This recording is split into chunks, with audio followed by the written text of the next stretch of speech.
So we are going to learn a Recording in Sicha progress. from Chelik Bey's Likutei Sichos. In the Rebbe is going to speak about the famous power of Shemitah and the Bitochon involved and the trust that we have to have in Hashem that has to do with Shemitah and the trust that we have to do similarly in Hashem when we're keeping Shabbos, even though it seems to be like it involves giving up an opportunity for making a livelihood, etc. So this was actually members of a Mlava Malka committee of New Haven actually came into the Rebbe for Yechidus on in 1959. So the Rebbe, there happens to be actually Motzei Shabbos of Parshas Behar, so he's going to connect it all with the Parsha and connect it with Mlava Malka is also about having Bitochon and so on. Sudas Mlava Malka, the meal of escorting the queen. In other words, the meal Motzei Shabbos where we escort the Shabbos queen that's leaving us. Mahave Kesher Umaver Shal Shabbos Yemei It is a connection and a transition from Shabbos to the weekdays. Pirush Mlava Malka, who the meaning of escorting the queen. Harei Hamalka Shabbos. It's escorting the queen, which Shabbos is called the queen. Vim Kain, since it's a meal that and a time frame when we are escorting the queen, so it means we still have to do with the Shabbos queen then. Vim Kain Shayeches Hi LeShabbos. So it comes out that Motzei Shabbos, the time of the escort of the Shabbos queen, still has to do with Shabbos. Miskayem Mesuda Zul Achar Avdolah. And when does this meal take place? You're not allowed to eat a meal before Avdolah. This meal of Mlava Malka takes place after Avdolah, which means it's really taking place B'Shavua Shalachar Shabbos. It's taking place already in the week following Shabbos, and despite that, it's connected with Shabbos. So the Rebbe goes on, B'Shabbos, who at that very Shabbos, where he was speaking about Mlava Malka, Koronu Parshas Behar, we read Parshas Behar, by the way, I'm not sure, maybe I made a mistake if this was actually Motzei Shabbos when he addressed these guests, or it was just a committee about Mlava Malka. I don't recall right now. So in this Shabbos, we read Parshas Behar, in Parshas Behar, the Torah begins with the command of the mitzvah Shemitah. On the seventh year, the earth should have a Shabbos for Hashem. The seventh year is just like Shabbos. What Shabbos is to the week, what Shabbos day is to the rest of the 6 days of the week, the same thing, the seventh year is like Shabbos for the rest of the years. Like Rashi emphasizes Shabbos LaHashem, Kishem Shenamar b'Shabbos Bereishis. The Rashi says that it's called, the seventh year is called a Shabbos to Hashem, just like it uses the same term of the Shabbos of Bereishis, meaning the Shabbos that says in Chumash the beginning of the creation. Just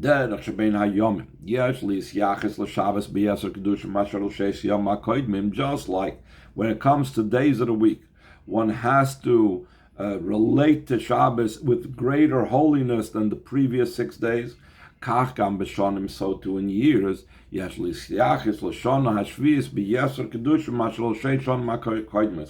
relate to the seventh year with greater holiness than the 6 prior years. The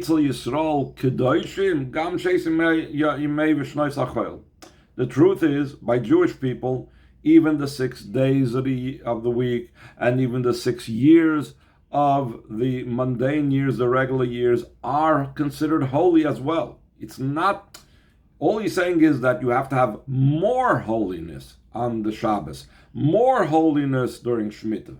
Because even during the 6 days of the week, even during the 6 years prior to Shemitah, it's also holy. B'chol yom, and every day. Gam shel yimei hachoil, top of the second paragraph, also in the weekday, mispalim we daven. Ulachrat tefillah learning Gemara, Mishnayos, and Yankiv Chumash, Shiur, Kol Shal Torah. After davening, we study Gemara or Mishnayos, or Ein Yankiv, which is a collection of the Agadas of the Gemara. We study Chumash. Any type of Shiur of Torah it's brought down in Shulchan Aruch. So that already indicates the holiness that every day has. And even when we leave our davening and learning, even after davening and learning, when we go out into the world, to business, or to a position that we have in the workplace, we have to be careful in business. We have to be careful from moving the boundary. In other words, interfering with someone else's business by taking away someone else's business. Or where if we're an employee, we have to make sure to work faithfully, which means, like Yaakov Avinu showed that even though Lavan was the whole time tricking him, he didn't misuse his work hours. He devoted his entire workday to Lavan. So to all the rest of the matters of the day-to-day life, they are permeated with mitzvahs and holiness. Again, even in a regular weekday, even when it's not Shabbos, even when it's not Shemitah, like it says, in all your ways, it's weekday matters, you know Hashem. Avod Yehudim nidroshim lis alois, but Yidden, it's demanded of them to ascend and go higher. Therefore, when the seventh day of the week arrives, ala Yehudi lekadre yoiser mashar kedusha yemei. A Yid has to sanctify it more than the sanctification of the weekdays. And in a similar vein, just like on Shabbos we have to increase the holiness than the holiness we have during the days of the week, so too when the seventh year arrives, and the earth will make a Shabbos for Hashem. Ein al Yehudi lovi oz b'maga im dvarim artzim betarbus chumris. A Jew should not be in contact them with earthly things and things of the running of the world, that's a culture which is coarse. Rather to devote one's free time to devote oneself to godly things, kedoshim, to holy things. Next page.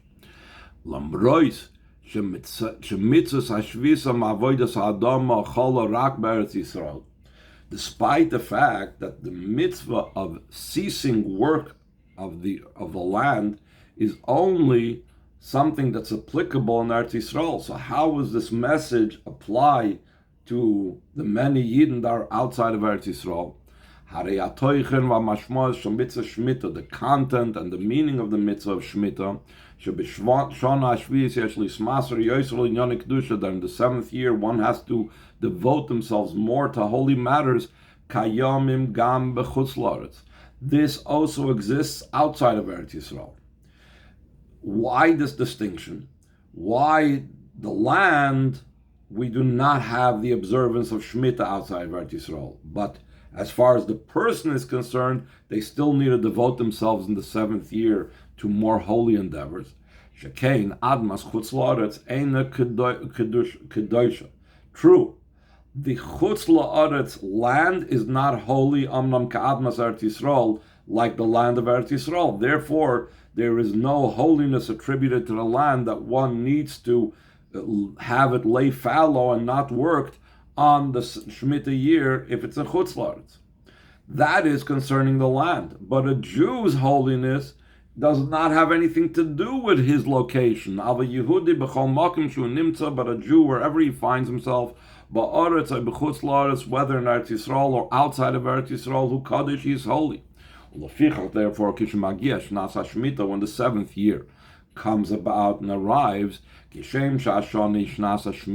like the actual year when the Rebbe said the Sichos was actually a Shemitah year. So, yesh lischazik yoiser b'derech hayadus lismaser yoiser linyonik kedusha. A person needs to strengthen himself more in the way of Yiddishkeit and to devote themselves more to matters of holiness, even if they are not in Eretz Yisrael. So he says in the second paragraph in Beis, the Rebbe says that there are those that try to find physical reasons for the mitzvahs, and being that they find these physical explanations for the mitzvahs, they find ways to exempt themselves and say this doesn't apply now. And that's what the Rebbe is going to enter into now and disprove that and negate that. How Shemitah is not because of physical reasons that can be negated and avoided these days. So he says in Beis,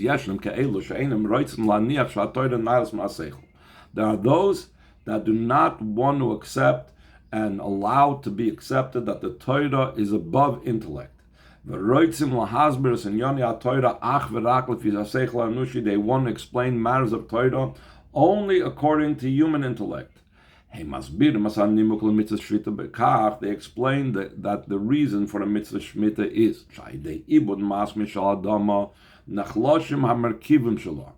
if one were to work the land continuously without giving it a rest, so then the things that make up the minerals and so on become used up and become weakened. For that reason, the Torah commanded to let the land rest once every 7 years, so that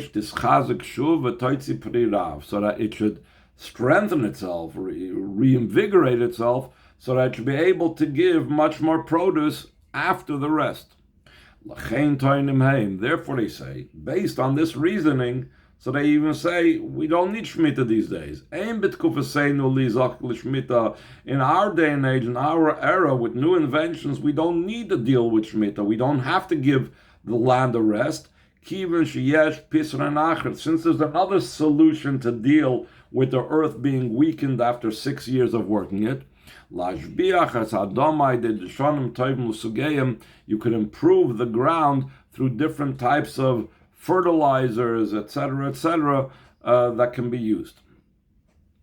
But the Rebbe is going to disprove this whole underlying approach, that the reason that the land works better or the reason why we rest in the 7th year, so that the 8th year should work better. And he brings it from a proof of Yovel. When it comes the Yovel year, so the Yovel follows the Shemitah. You have 7 years or 7 periods of Shemitah till you come for the 49th year. So the 49th year was Shemitah. Then you're going to come, the 50th year is Yovel.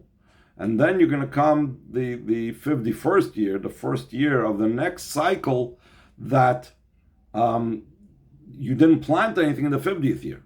So it comes out that, and the Torah itself presents this question, what are we going to eat when it comes those next years if we didn't plant? So the Torah says, I will command my brachas, as we'll soon learn inside, for 3 years. It'll be enough for the 7th year, in other words, the 49th year of the Yovel. It will also be enough for the 50th year, the actual Yovel year, and the 6th year will give out enough produce for the 51st year, for the first year of the next Shemitah, until you actually have the produce that grows after planting in the 51st year. And this statement disproves the whole entire idea that those people are trying to logically explain the Torah. Let's see it inside. The Eibishter warned us right away at the beginning. He said, I will command my bracha to you in the 6th year of the Shemitah. In other words, year number 48 of the Jubilee cycle. And it will give the produce, it will give the grains for 3 years, the 48th, the 50th, and the 51st year. Hashem places blessing in the ground on the 6th year. That it will give forth in this year food for 3 years. I'm sorry, I misspoke. It's the 3 years it will give food for the Lishishis for the 6th year. It will give food for the Shvis for the 7th year. And Lishminis for the 8th year, which is the Yovel year. I said about the 49th, the 50th, and the 51st. Here he says the 47th, the 48th, the 50th, which is the 6th year of the Shemitah cycle. You're going to eat from the produce of that year. Then there's going to be enough from the 6th year left over to eat in the Shemitah year following that. And then there's going to be enough from the 6th year to eat for the Yovel year, the 8th year of the Shemitah cycle. So the Rebbe says this idea that the 6th year will have enough power to be able to produce enough grain and so on to be able to sustain us for 3 years, this proves the entire reasoning that we said before, that the ground is weak, and that's why you need to make it rest during Shemitah. If the reason and the cause for Shemitah was a natural reason, Kedei, top of the second column, that the ground should not be weakened from all the working of it throughout the entire year, all those years, so then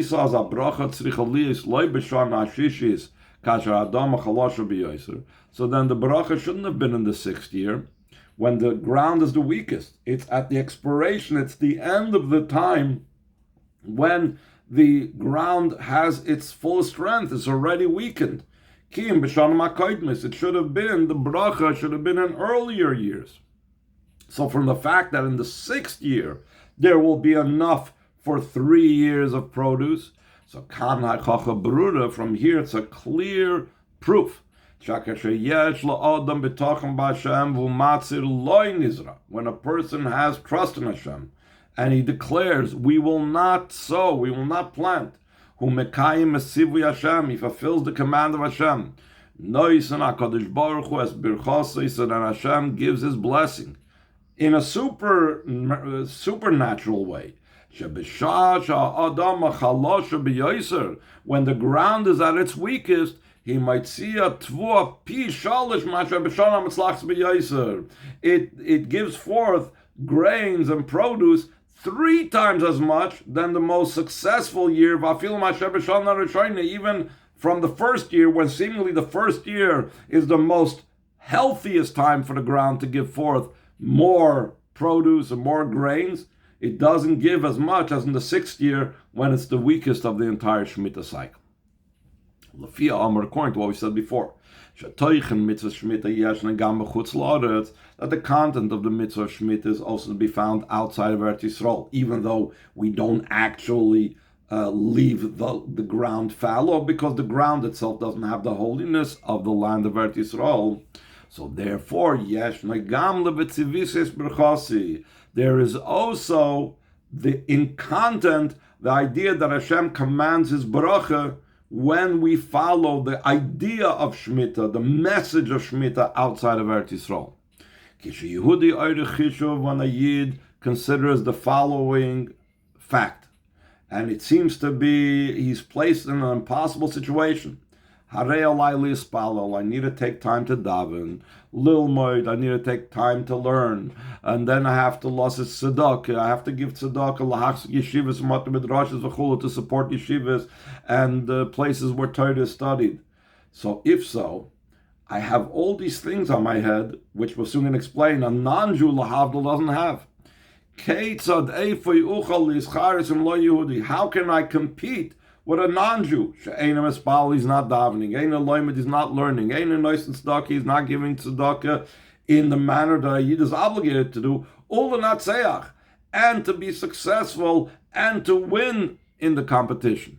So you have 2 business people. One is a Yid. One is lahavel, not a Jew. How can he even come close to being successful in business when he has this type of competition from a non-Jew that doesn't have all of these responsibilities and all of these expenses? And the truth is that Rebbe could have gone on further with expenses, the price of kosher food, all the times that he's going to talk about not working on Shabbos, but it's not just Shabbos, it's all the Yom Tovim, etc., etc., all the expenses that a Yid has. How is it possible for a rational mind to think that a Jew can anyway compete with non-Jewish society and survive? For this comes the command of Shemitah. When a person fulfills what Hashem demands of him. so then he receives the bracha of Hashem. Bracha loidak boil mahabakim gam boil mazeh. Not just he receives a bracha in the spiritual world when Mashiach comes in Gan Eden, but he gets, like it says by Shemitah, I will physically get a physical bracha in this world, that I will be successful despite the fact that it's an uneven competition, that the person that doesn't have these obligations seems to have a better chance of winning. Gimel. Similar to this idea that we just now said about Shemitah is also the concept of Malav Malka. When the end of Shabbos comes, passed by 24 hours, that no business was done. And you're going out to compete with someone who doesn't observe Shabbos. If you go by the laws of nature, every additional day of going to work, so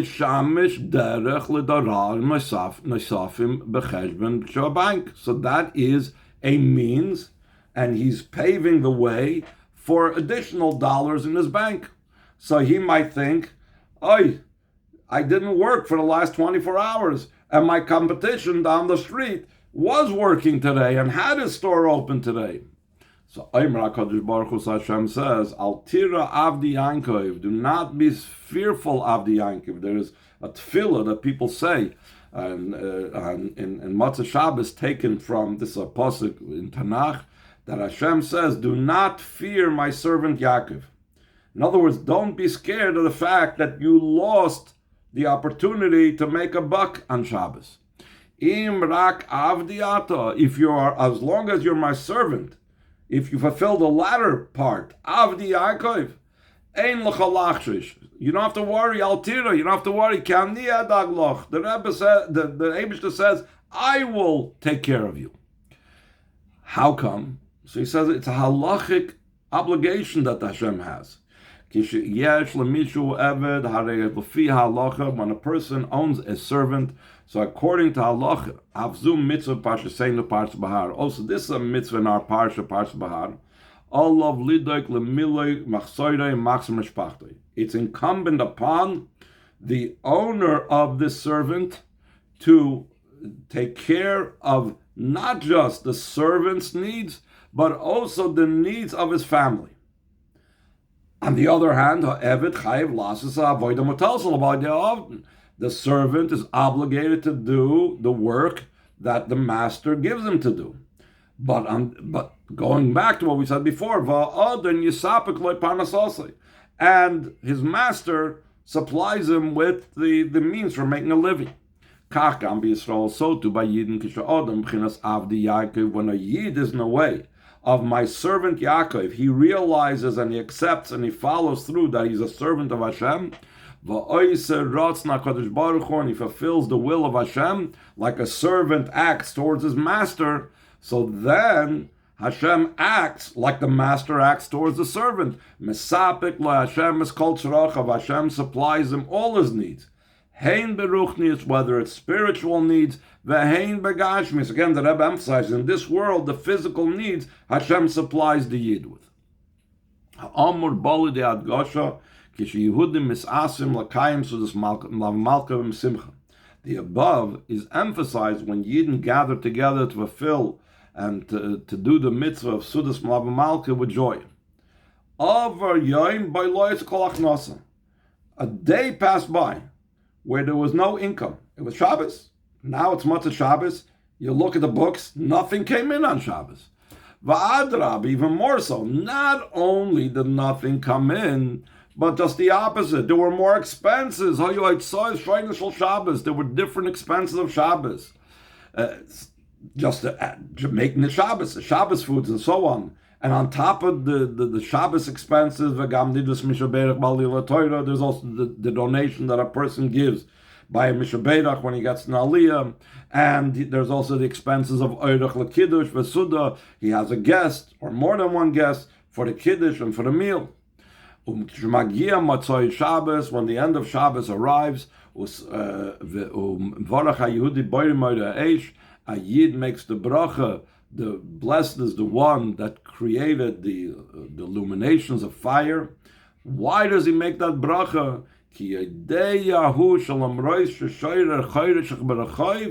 That despite the fact that there's darkness out in the street, it's the capability of a Yid to illuminate.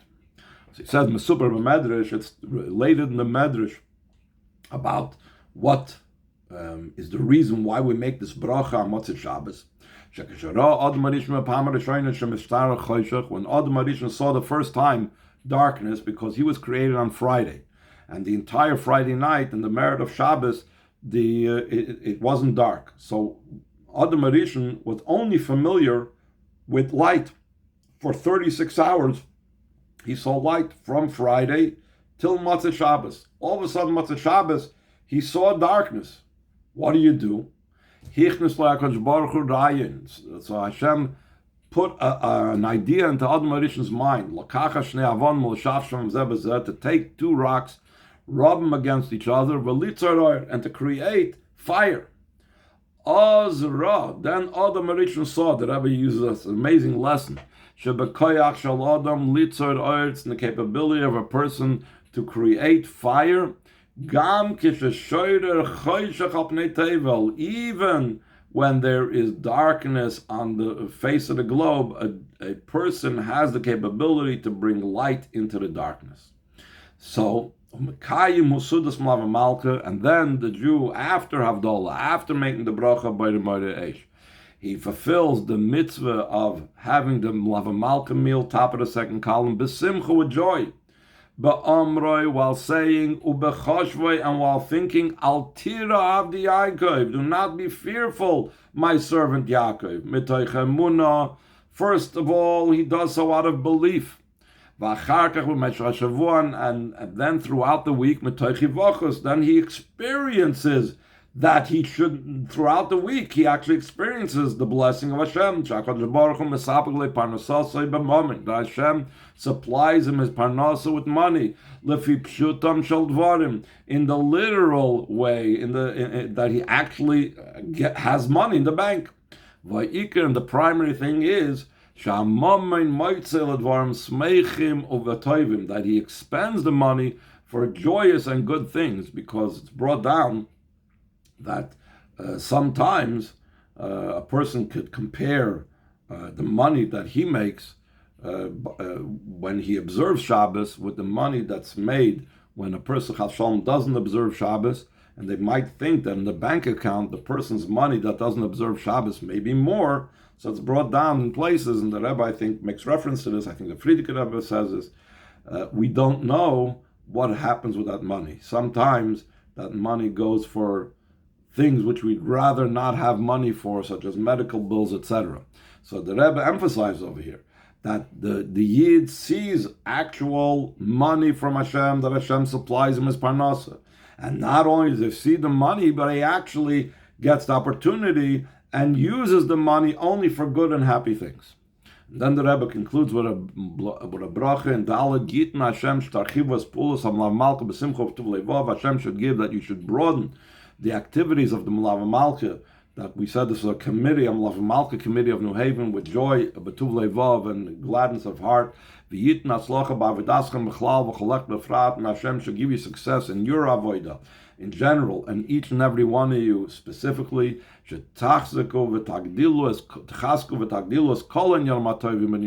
you will strengthen and make grow all the good things in New Haven,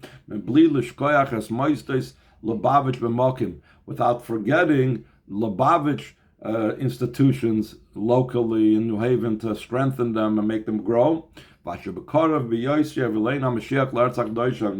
soon Mashiach will bring us to the Holy Land, with health and joy, speedily in our days. And the Rebbe in footnote 9 points out that Motzei Shabbos, especially, since these were people that had to do with the Sudas Malava Malka, Sudas Malava Malka has to do with Mashiach. First of all, it's called Sudas David Malka Mashiach. It's called the meal of David the king, which is going on also the Melech HaMashiach. And also it's brought down that there's the loose bone from which the body will be rebuilt when Mashiach comes.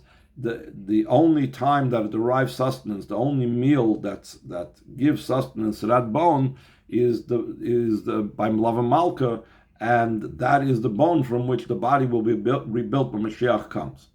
The Rebbe tells to this Mlava Malka committee to give regards to every Jew of New Haven.